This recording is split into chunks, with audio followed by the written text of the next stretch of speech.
Předveď svůj oblíbený úder. Kdo je tvůj nejlepší kamarád? Můj nejlepší kamarád je můj tým. Prostě to jsou lidi, se kterými teď trávím nejvíc čas a se kterými nejvíc jsem prostě teď ve spojení. Jak ti říkají přátelé? Jirko? Nejvíce česká věc na tobě. Nejvíc česká věc? Ano. Jsem svůj, jsem prostej a nebojím se takovej být prostě v jakýkoliv situaci. Oblíbené cizí slovo?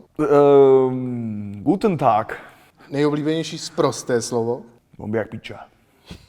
Nejvíce používaná hláška? Všechno je tak, jak to je a bude to tak, jak to bude. Do jaké celebrity jsi nebo jsi byl tajně zamilovaný? Angelina Jolie. Kdo je tvůj hrdina? Arnold Schwarzenegger. Oblíbené zvíře? Pásovec. Jak by ses popsal 3 slovy? Normální kluk. Super. Jak chceš, aby si tě lidé pamatovali? Jako člověka, který prostě dělal to svoje, tu svou práci, to svoje řemeslo naplno, upřímně a vnesl do toho prostě něco novýho. Jedna věc, které bys opravdu chtěl dosáhnout. Titul UFC? Nejextravagantnější věc, kterou jsi kdy oblékl? No, to jsme se převlíkali, já nevím, když nám bylo 13, 14, 15, tak jsme se oblíkali u jedné kamošky do nějakých dětských, do nějakých holčičích sukínek a malovali jsme se a tady tyhle věci jsme tam s kamošem blbnuli, tyjo. Ne, už je to minulostí samozřejmě. Oblíbený televizní pořad. Máme rádi Česko. Nejlepší vlastnost, kterou jsi zdědil. Upřímnost. Co bys rád předal svým dětem? Umění žít. Nevím, prostě tak, aby prostě ty děcka byly ten svůj potenciál rozvinuli naplno, tyjo. Byli naplno prostě jak prostě přínosnými osobnostmi pro tuhle společnost. No. Čeho se bojíš? Strachu samotného. Máš na něco skrytý talent? Herectví si myslím. Tvůj oblíbený film? Lucy anebo Never Back Down. Oblíbená literární postava? Gotrek Gurnisson. Nejoblíbenější písnička? Best Day of My Life. Nejvíc cool místo, na kterém jsi byl? Oblíbený místo já mám prostě Hostěradice, moje domovina a tam mám oblíbený prostě snad všechny místa. Tam se cítím skvěle, tam jezdím teďka přes přípravu odpočívat. Kam by ses chtěl v budoucnu podívat? Machu Picchu. Kdy jsi byl v životě nejnervóznější? Na nějakým recitačním vystoupení v 6. třídě, v 5., 4. třídě. Nejoblíbenější počítačová hra? Mortal Kombat. Nejlepší zápasník všech dob? Fedor Emelianenko. Nejlepší souboj všech dob? McGregor versus Aldo nebo Machida versus Bader, první zápas. Nejlepší sportovec? To jestli jsem Čech, tak nemůžu říct nikoho jiného, než snad našeho Jarda Jágr. Nejbolestivější místo na těle? U koho? U mužů nebo u žen? U chlapů je to jasný, jo. Nejlepší trenérská rada? Vítězství. Zakázaný úder, který by podle tebe měli povolit? Kopání do ležícího, tak do hlavy vlastně. Je to prostě, myslím si, že je to tam zakázaný prostě fakt zbytečně. No. Rada, kterou bys dal každému? Jdi do toho naplno. Nejlepší motivace? BPčka. Pocit po prvním profi zápase? Vítězství. Nic jiného prostě, jenom čistý záchvat z euforie a radosti. No. Do souboje často měníš účes. Co jsi připravil teď? Takovou svoji šílenost. Tohle to je jenom půda, na které se bude stavět, tak to potom rozvineme. Uvidíte, nechám si to ještě. Co si říkáš, když vstupuješ do klece? Slova splynou z činy, takže tam už vlastně to, co dělám, to říkám. To už je všechno jedno a to samý. Hák nebo zvedák? Podle toho, jaká situace. Tvůj trademarkový úder?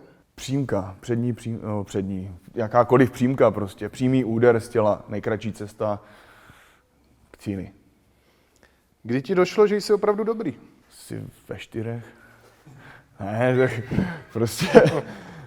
Já jsem měl vždycky celý život a měl jsem tak podvědomě v sobě vždycky, nějaký to, že jsem žil prostě podle toho takového toho super ega, jo? Že prostě, že jsem v sobě viděl prostě fakt něco víc, jakože prostě, že všechno zvládám naplno a skvěle, že mi to jde a tamto, ale přitom to tak třeba ani nebylo, jo? Že jsem prostě byl jsem prostě jako v některých věcech kopyto, nešlo to, učil jsem se prostě blbě nebo v některých věcech, ale prostě furt jsem měl za to, že prostě jo, ty vole, já to dám, furt takový to, možná i tak jako popohánění se prostě spíš víc než to, že bych věřil, že jsem dobrý prostě. Furt jsem jako tam viděl takový to success, prostě úspěch, jakože jo, dám to prostě. No. Oblíbená herečka? Scarlett Johansson. Pravidlo číslo 1 pro každé rande. Jo, to mám teď nově. Je mi to jedno. Co tě opravdu nahecuje? Tady a teď jedinečná možnost prostě. Když vím, že je to prostě jedinečná možnost, když je to jedinečná a neopakující se možnost prostě. Co ti dokáže pokazit náladu? Někdy špatný počasí, ale vím, že i tak svítí slunce, takže... Nejpamátnější moment tvého života? Nejpamátnější moment vítězství light heavyweight Rizin titulu v Japonsku. Co děláš jen pro zábavu? Vedu rozhovor sám se sebou nahlas a hraju různé role. Kdo by měl natočit film o tvém životě? Hollywood, Classic Entertainment. Jak by se ten film jmenoval? Počkej, já to vím. A tohle to už jsem nad tím už přemýšlel, něčím takým. A to bude něco jako extrémní maximálnost. Kdo by tě hrál? Svýho času Jim Carrey, si myslím, s Keanu Reevesem, oni by se tam jako střídali. Nejslavnější člověk, který tě sleduje na sociálních sítích? Jo, tak teď mě vyběhl hlavně pan Hoffman, takže asi ten. Oblíbené pití? Vodka, soda, limeta. Oblíbené jídlo? Oblíbené jídlo, smažený sýr s bramborami. Co si dáš po každém zápase? Vítěznou cigaretu si dávám. Člověk, kterého bys rád potkal, ale ještě jsi k tomu neměl příležitost. McGregora, no. Conora McGregora určitě. Největší osobnost všech dob? Tomáš Garrigue Masaryk. Song, který tě vždy roztančí? Lonely Boy od The Black Key. Oblíbené číslo? 27 9. 3 věci, které nosíš pořád u sebe. Nůž, telefon, ale nůž teď u sebe nemám. Jakou by si vybral superschopnost? Všemocnost. Nejsilnější moment s fanouškem? Tak to bych mohl říct, že jsem zažil snad i minulý týden na onkologii, vlastně, kdy za mnou přišel jeden fanoušek, který si vlastně našel tu akci, kterou jsme tam pořádali a přišel jenom kvůli mě, aby se tam se mnou potkal, podal si se mnou ruku. Tak to bylo prostě fakt, to mě docházelo, nebo došlo mi to ještě později, mě to vlastně došlo, to, co se tam vlastně stalo. Takže to bylo fakt prostě srdcovka, no. A nejdůležitější věc, která v dnešním světě chybí?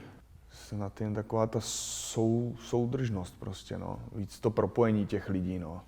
Ať si prostě uvědomují, že všichni prostě jsme tady na jedné lodi, no. Poslední informace, která tě šokovala? Jo, Ukrajina, Rusko. Prej se tam zase bude válčit a tak jsem si o tom četl nějaký články a jak tam vlastně brojí mezi sebou, teď jak do toho vstupuje ještě Amerika, která podporuje vlastně tu Ukrajinu a tady tyhle věci. Nebudu to rozvádět víc, vím o tom prd, ale tohle to mně přijde takový crazy, no. Kdo nejvíc obohatil tvůj život? Můžu říct, má v tom ruky víc lidí, jo, ale asi nejvíc prostě můj parťák, trenér Jaroslav Vizák. Co ti připadá nespravedlivé? To, že někdo považuje něco za nespravedlivý. Kdybys měl sám sobě položit otázku, na co by ses zeptal? Jsi připraven zemřít? A odpověď? Ano. Podle toho za co.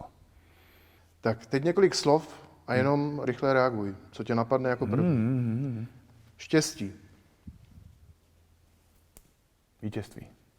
Peníze. Moc. Rodina. Rodina zázemí.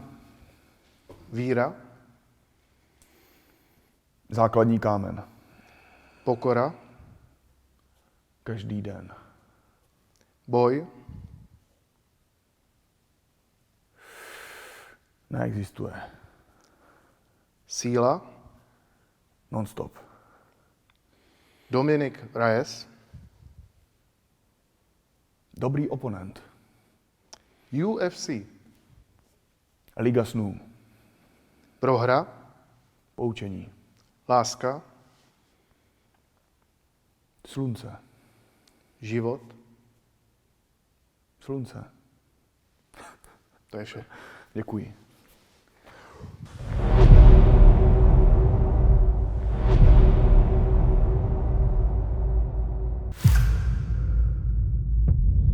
Všechno směřuje k zápasu, který se bude vysílat na Premier Sport, tak děkuji za podporu, doufám, že se budete dívat a jdeme pro to vítězství.